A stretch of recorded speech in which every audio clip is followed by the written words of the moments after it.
Hello, I'm Mona, your host on Solutions, the lively show for people who had polio.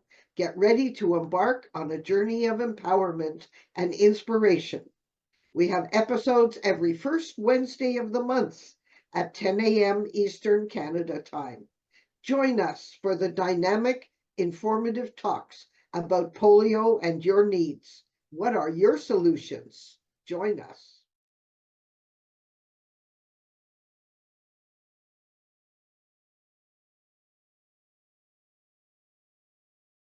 Hello, everyone. I'm Mona, and I'm here for my number three Solutions Live. What is support? Ken, slide one.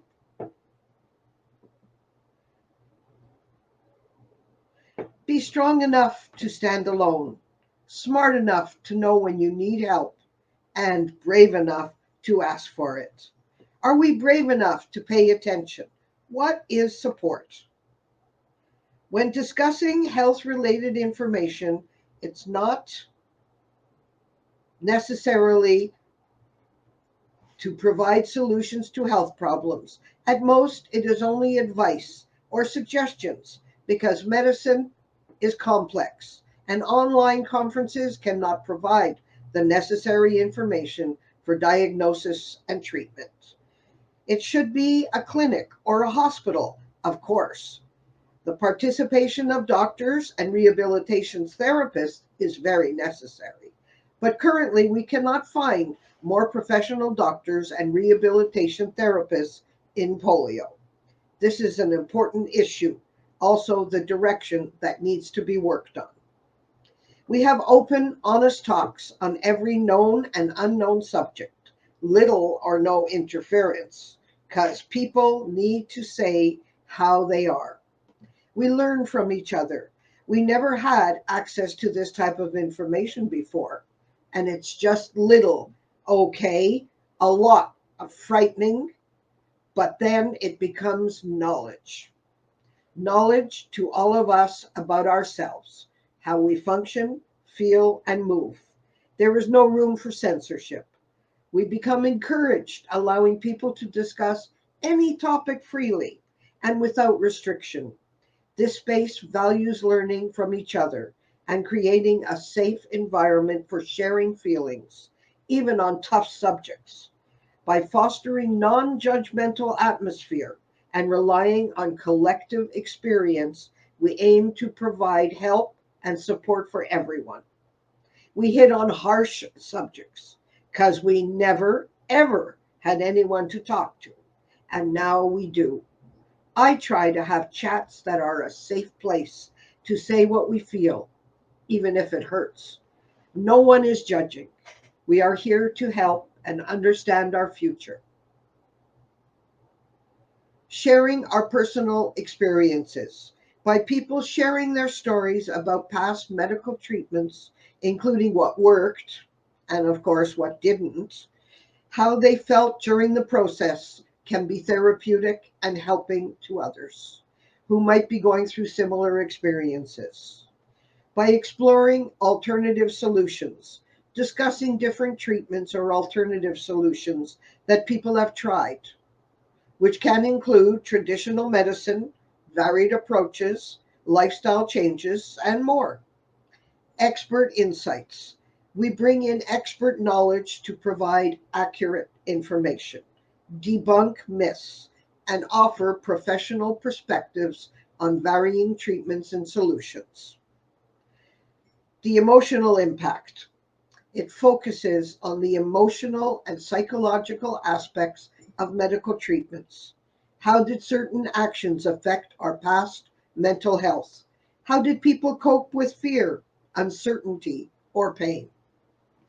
Our future directives, we are talking about emerging treatments, research, and innovation in the medical field. What does the future hold for certain conditions and treatments?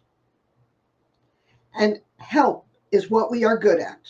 If we run into a challenging subject, we listen, take time, and someone will always jump in and add practical knowledge. We are the expert, and it shows. We are an incredible community, It is so valuable to have space where people can openly discuss their medical experiences and feelings and receive expert information and support. This is how we approach these discussions through personal stories, skilled contributors whose knowledge is amazingly beneficial. Through support and empathy, our best help comes from simply being there for someone and validating their feelings. Educational discussions, resource sharing, mental and emotional well being. Specifically, we do need to further our outreach. We need to publish newsletters and or other publications in many different languages. We need to start using a letter asking questions pertinent to post polio and have members reply with their suggestions. Then hold study groups in different regions and use WhatsApp or Zoom. And then through these activities, gain a broader understanding of the problems and concerns of patients with post polio syndrome in all the different regions. We need to include, ideally, knowledgeable groups, and it should include the following people: polio and post polio treatment physicians, nurses, because they spend more time face to face with patients than any other healthcare providers, physical therapists, occupational therapists, and all the other rehabilitation professionals, specialists in the field of social and emotional treatment. Later on, we could try other publications and try to include all people. Here is a story: The Post Polio Roller Coaster by Richard Bruno, director of the International Center for Polio Education. He receives questions from all over the world. Here is a polio question. I followed the plan in the Polio Survivor's Handbook and I feel much better. I got a cane, I can walk further, and my pain and fatigue are much less. I think I'm cured. So I'm getting rid of the cane and going back to the gym to get on the treadmill so I can lose some weight. Answer: sometimes it's actually not helpful for polio people to feel better. Ugh. Because some go back to defying that they even have post polio syndrome or convinced that they are cured. They once again do all the things they've done before, and post polio symptoms return as they ride the polio roller coaster, overdoing, crashing, recovering, and then overdoing again. Sometimes our patients intentionally test their limits to prove they actually have post polio syndrome and to see whether they really need to take care of themselves. At other times, survivors make a conscious choice to use their energy and risk increasing symptoms, possibly sacrificing some of the neurons to do something physically taxing. However, it's important to know that remaining poliovirus damaged neurons are breakable and that there is no cure for post polio syndrome, only symptom management. But regardless of the reason for overuse, getting off what we call the post polio roller coaster and managing post polio syndrome for many polar survivors, if not most, will be the most difficult battle they will ever wage. Even more difficult than fighting polio itself. Sadly, it is a battle that some polio survivors will never join. Bottom line: getting off the post polio roller coaster, looking post polio syndrome in the eye, and changing your lifestyle. It isn't for sissies. Thank you, Richard, for these words of wisdom. Ken, slide 2.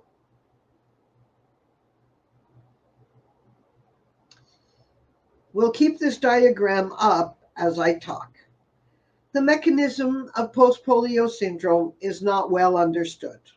The polio virus damaged neurons. The human body contains billions of neurons. More than 10 billion neurons make up the brain. They in turn stimulate muscles to work. What is a neuron? Neuron cells are responsible for sending commands to our muscles. Each neuron is made up of a nucleus or center, as shown in this diagram, and two or more long threads or fibers, which relay the electrical signals to our limbs. Some neurons sprouted new channels to muscles, as we can see here. This helped polio survivors for a long time. One potential consideration is that our nerves compensated for our abilities and led to the partial recovery from polio. But this stabilization worsened over time. And we can see here the worsening of the sprout. The potential set of causes include the reawakening of underlying effects that had been masked by repair and recovery, but rendered weak by neurons and fiber overuse, thus reducing the strength or effectiveness. Also, prior polio changes because of increased vulnerability to motor neuron damage. This allowed the system to function more normally despite any issues. We call this sprouting, and after 30 to 45 years, it begins to further weaken. We call this our second disability, and it's related to polio. Every person with any illness needs specific care: who they are, their unique symptoms, what they want to do each day, their access to money and people who can help them get the medicine and treatment to reach their goals. Polio is not just a disease of the past. It includes new pain and fatigue, loss of muscle mass, muscle weakness, brain fog, what we call hitting the polio wall, breathing difficulties, intolerance to cold and or heat, slow gut digestion, difficulty swallowing, general distress, and of course, grief. Ken, number 3.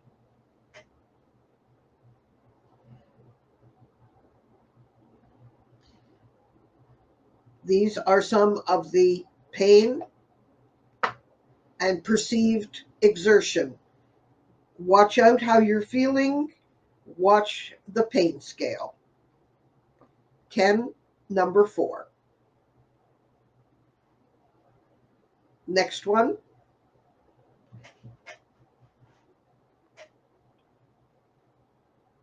And now the next one, Ken, the video.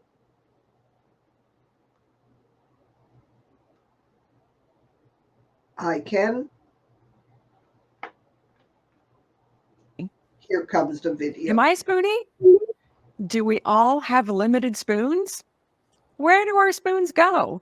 And can we increase our spoons? In today's video, I'm going to answer all these questions. Hello, my dear friends, and welcome. I'm glad you're here. Have you heard of spoon theory? It's a metaphor that was introduced by Christine Miserandino in 2003 about physical and mental limitations that people with chronic illness face. She was trying to explain to a friend what it was like living with lupus.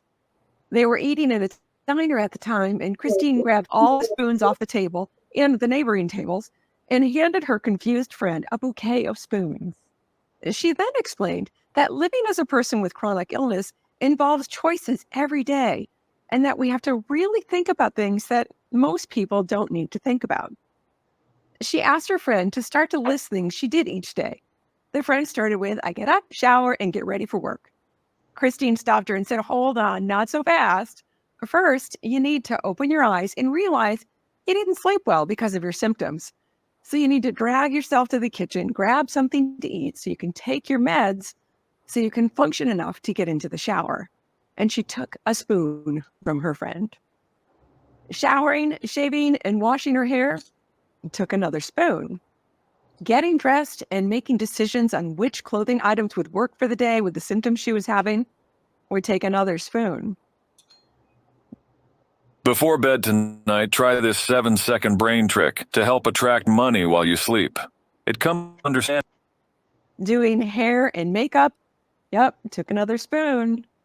And even the task of getting to work would take yet another spoon. Her friend was starting to get the idea. She was starting to run out of spoons, and she hadn't even gotten to work yet. Christine explained that she would need to plan her day carefully because when the spoons were gone, they're gone. She might be able to borrow spoons from the next day, but then she'd have a really tough day the next day. Everything in her day could use up spoons, like typing at her computer for too long or having to stand up on the train. At the end of the pretend work day, her friend had just one spoon left. And she still needed to eat dinner. She could make dinner, but she might not have the energy to eat it or to clean up after it. And what if she wanted to go out? Would she have enough spoons to drive home safely? What if she needed to clean her apartment or do errands that needed to be done? All of these would use up more spoons. Can any of you relate to this? Do you ever feel like you're running out of spoons in your day? Let me know in the comments below. Christine then explained to her friend that because of her lupus symptoms, she had to always be prepared and always have a plan, to always calculate how many spoons she may use and make decisions to not do something so she could make it to the end of her day. She had to learn how to slow down and learn how to say no to some things, including things she wanted to do, like going out with her friends or attending family events. The spoon theory is a great tool to help us explain to family and friends what it's like to live with chronic illness. The visual representation of physically running out of spoons helps people to understand that once they're gone, and we're done for the day. Am I a spoonie? Do I need to mind my spoon count? Yep, I do. Over the years, I've learned that there are things that I need to change. One example is I now know that I can't stay out late or I'm going to pay the price. I have a set bedtime and will often leave parties and celebrations to get home to get a good night's sleep. My New Year's Eve, I ring it in at 10 p.m.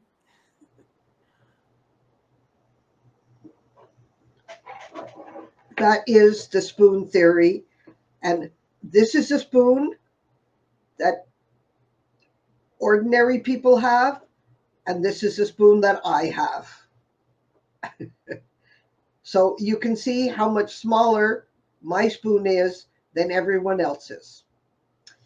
The spoon theory is a way to talk about how much energy a person has each day. Something interesting to help people understand fatigue that they may be experiencing. For people with limited energy, they spend more energy on everyday tasks, as we heard in the video. The spoon theory, or But You Don't Look Sick by Christine. You can go to www.butyoudon'tlooksick.com and hear her speech again, which is a little bit longer, but very interesting. I found it to be one of the most exciting videos that I could help and look at. Do you know how many spoons people waste every day? I don't have room for wasted time or wasted spoons, and I chose to spend this time with you. Ever since that night, Christine used the spoon theory to explain her life to many people. In fact, her family and friends refer to spoons all the time now. It has been a code word for what she can do and cannot do. Once people understand the spoon theory, they seem to understand her better. But she also thought they live their life a little differently too. I think it isn't just good for understanding lupus or post-polio syndrome, but for anyone dealing with any disability or long-term illness or even short-term illness. Hopefully, they don't take so much for granted or their life in general. She gave a piece of herself in every sense of the word when she does anything, and it has become an inside joke. She has become famous for saying to people jokingly that they should feel special when she spends time with them because they have one of her spoons. Thanks, Christine. Ken, slide number 6. Yes. Resting is not a swear word. Resting is not easy for us. Polio kids grew up learning to overachieve. Resting goes against our grain. We sometimes act like we know all about polio. We thought we beat polio. Now that post polio has entered our lives, we may pay the price of overdoing it. Doing nonstop activity often brings increased pain and the challenge of hard to recover exhaustion. Rest is really good medicine. When we see how regular rest can prevent or calm pain, clear our mind, and ease our anxiety, we respect it more. Why is rest so important now? Now, with post polio, the newly sprouted neurons are becoming older and weakened. Rest allows those neurons to recover, and they do. They recover, so our muscles can work more safely. A little rest here and there can prevent an accident. One accident can change a person's life dramatically. Polio survivors need to learn to say no, and then explain a bit about how their post polio body works well if it gets rest periods. Sometimes resting through the day is met with criticism by others. They don't understand that missing our nap may lead to an accidental fall, which may then become a life altering event. It is not always easy to say no without feeling like an outsider or a freak. I'll give you an example. I have a heartwarming story about my girls on the block friends. One of them wanted to host a Netflix movie night with me, but I needed to be home by 7:45 to get my full rest. With their understanding and support, I suggested starting at 5:30 instead of 6 o'clock. I'll bring the pizza. After the movie, one of the friends walked me home just to make sure I got home safely. These small acts of kindness show the strength of our friendship. As a polio survivor, I've learned the importance of resting in short intervals throughout the day. Despite the ingrained thinking that taking breaks goes against our giving our all. Ken, next slide. Yes. And as this cartoon says, now then, would anyone in the group care to communicate on what Arthur just shared with us? This is sometimes our group, and sometimes they all stay sitting down. So now about support groups. So mainly we rely on ourselves. Join me every Tuesday evening because we talk about, are you brave enough to pay attention? Where do I feel strong feelings in my body? Where can I feel calm? Can I find a place where it doesn't hurt? Do I pay attention to my senses? Do we cope by using jokes or denial or just being hopeful? Check in with others. That's a great one. By seeing others we understand ourselves. And we also recognize that how we are actually feeling. Thank you. And Ken, I would like to introduce our next guest. Hello, Susie. It's wonderful to see you again. My sister in polio, my best friend, and my nurse. And as I said earlier, nurses know us best. They listen to us, they hear us. And Susie, you have a wonderful slideshow to tell us a little bit more about what support groups can actually do for us. Well, I'm happy to talk with you today about connecting. Next slide. And how we connect with each other initially, and what happens as we meet new people, such as in a support group. Look at these two little girls together.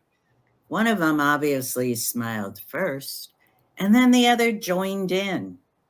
A smile can be a chain reaction, and smiles can sweep fear away. When we see a new person, meet new people in a crowd, our doubts and our fears can fall away. I was fortunate that my mama knew what researchers only learned a lot later, that people connect with people when they smile at each other. I lived in one of the biggest cities in the United States as a child. My mom and I would take the bus to a big shopping center with huge cement buildings that housed stores where people could buy anything they wanted.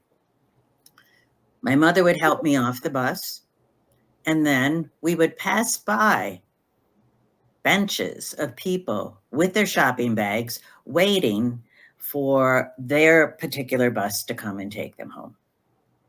But as we walked by, they would raise their faces and they would stare. I would be walking with a steel and leather brace on, so my right leg would go outward and I would have a very wobbly gait, which was my usual gait. And my mother would squeeze my hand at that point, and she would bend her face down to me, and she would whisper, "Smile at them so they don't feel so badly." They would look up, and they would begin to understand me and accept me as I walk by. Next slide. But it wasn't just a good thing for them that I smiled and we got a connection and they sort of realized, hey, this polio kid isn't a kid to be frightened of. I was getting a benefit from smiling because our bodies know when we smile. They release all sorts of the good hormones like endorphins and serotonins that make us happier. Our blood pressure lowers, our heart rate lowers. We don't feel so much stress, and we actually feel more self-confident. And this can open communication. In nursing, we have studied this. And the nurse who walks into a room to take some medicine to a patient who is in pain, and she smiles, he or she smiles, we find out the patient says the nurse that smiles starts to take away the pain even before the nurse gives the pill.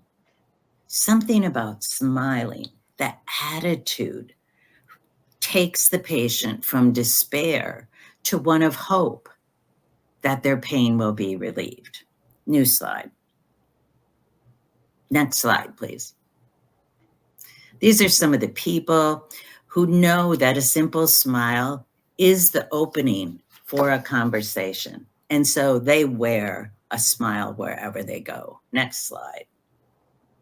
Mona wanted me to tell you a little bit about how support groups operate. And neuroscientists have actually studied the brain waves that come from neurons when people are in a group. And it can be a Zoom group, a WhatsApp group, a in place face-to-face group. What happens is if someone is understanding of another person in the the neurons in those people's brains will fire, and there will be connections made. A support group provides opportunities where, because we polio survivors have felt isolation, we felt trauma, we know what it's like to feel all alone, we can start to make connections. Next slide, please. So us going to support groups makes us feel less lonely.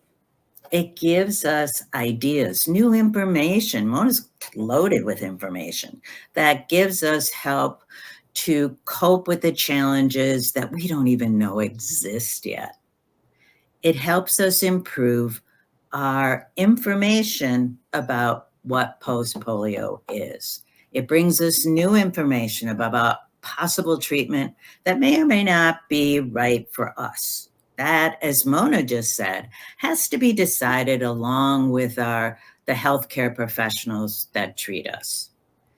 It also, the groups talk about economic support and social support. And this is important because it costs more to have a disability and live uncomfortably. Next slide, please. Some people ask me, how can you have such a nice, sweet personality with all you've been through? You know, you should be the crabby lady on the block. But it's our wounds. It's that we polio survivors actually learn to be compassionate because we understand what it's like to feel left out, to feel pain, emotional pain, social pain, physical pain. It is indeed the loneliness we have experienced that helps us go help a person who also needs some caring. In the United States, we have studied how the wealthier people in our society are less likely to give help to a stranger than the person who is of median income or less. Why could that be? Maybe because the people medium income or less have experienced some of the wounds that they're helping the stranger with. Even researchers here looked at drivers of high-end cars and drivers of median or lower-end cars. And they watched pedestrians cross the sidewalk. And what do you know? The people who drove the fancier cars didn't allow that pedestrian as much time to get across the walkway as the other people who may have experienced how hard it was to get across that walkway. Next slide, please. Canadians did a great study in 2018, and it was with polio survivors. And they said, just tell us, just point blank, tell us how you feel about going to support groups. One 70-year-old man is the first comment on this slide. He said, hey, I maintain my well-being by going to polio survivor groups. He didn't realize it before, but once he started to go, it is the structure that keeps him going. Another 78-year-old woman said, I listened to everything. And then when I turned off the screen, that was when I cried. I finally cried. I never cried before. I let it all out. And I hear that common story. I've experienced that myself. We keep our feelings in until finally someone who's also had polio says to us, it's okay. You can let them out, even a little bit at a time, however you want to do it, but we can let those feelings out. And what we find when looking at support groups is, it's not the person there who's talking the most in the group. It's not the people who offer complaints but no solutions. It is the people who actually made other people in the support group feel less alone, whose neurons were firing along with them. We have to be the people that help understand each other. Next group. Next slide, I'm sorry. In summary, the support group helps us face what I'd have to say are uncertainties, because we don't yet know all the end stage symptoms we will have. I am like Mona. I have only so many spoons in the day. Yesterday, I said I'd take my friend to the doctor and we'd go to a new gift shop in town. We got through the gift shop and I had to look at her and say, my spine's telling me I have to drive you back home. And she was like, that's good because I feel tired too. I don't know if that was just understanding or she really is feeling her age. Next slide, please. Just a reminder, going to a support group can mean everything. Everything, because we can be ourselves. Alone we can do so little if we stay in our little shells, but together if we share, we can be ourselves. Thank you. Thank you, Susie. That was just wonderful to hear. Support groups have helped. They have helped me to go to other groups, and it has helped me to be part of the support group that I run. Please send me an email. I would love to see you on my Tuesday evening right here in Montreal, Canada, to everyone around the world who's hearing me. And this has been a wonderful talk. And check out the spoon theory. It's really interesting to see what size spoon and how many spoons you have left. So this is the big one, and this is mine. And mine thinks it's the big one, but it's not. It's really the little one. And there's only so many that I have, and there's so many that you have. And you know what? Everyone has to count their spoons, whether they have a disability or not. When exhausted people who have no disabilities say, wow, I'm so tired, they just go to sleep. We don't. Polio people have never known how to do that. It's time to learn. And Diane Wall wrote a comment about how great the size of the spoons are. I agree with you. I saw the large spoon in the store and I said, I have to get that. But then I have to show people that there is a smaller size. Even when you have so many spoons, some are large and some are small. Thank you all. Thank you, everyone. And Susie, you just keep being positive and helping me along. And by helping me, we help everyone. Thank you so much. Thank you, everyone. See you next month, the first Wednesday of the month, and we'll have another wonderful subject about polio. Bye for now.